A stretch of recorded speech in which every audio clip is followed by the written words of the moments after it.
We're here live in Kruger National Park by the Zarzir, the Starling. You see it flew over there? You got it still? It's on the floor. You see it?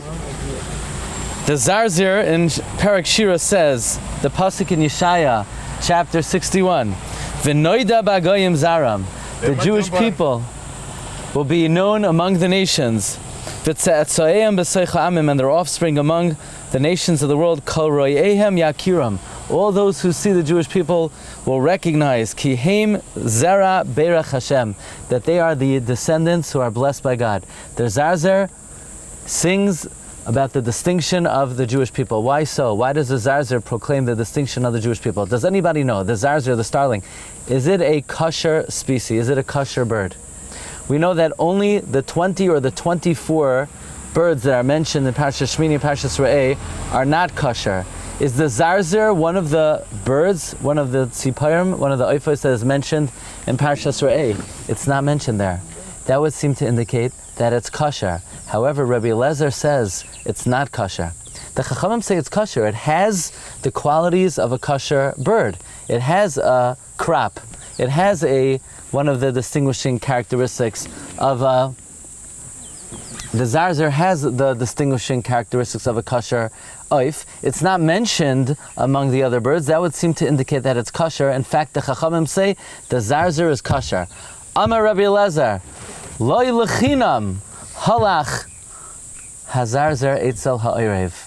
It's not for naught. The starling lives among the ravens. Matzah min esminai. Rabbi Eliezer uses the philosophy, matzah min esminai. We don't know what the status of the Zarzir is, but if it hangs around the ravens, and the ravens clearly are a species that is not kosher, the Zarzir therefore is not kosher as well.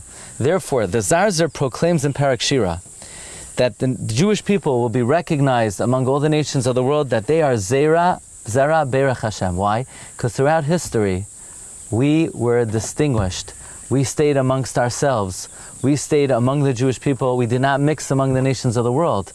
Therefore, that shows matzah min esminai, that we're kosher because we did not intermingle with the nations of the world. So according to the opinion of the Chachamim, that the Zarzir is kosher, that's because we stayed among the nations of the world. But it's more than that. Many Mefarshim say that the song of the Zarzir is going according to the opinion of Rabbi Eliezer. Rabbi Eliezer holds the Zarzir is not kosher because the Zarzir lives amongst the Oirev.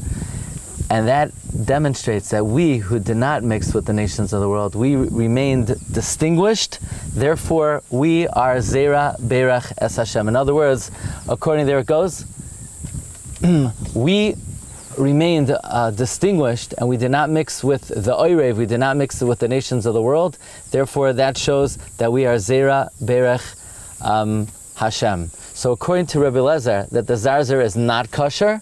It's not kosher because it mixed with the Oirev.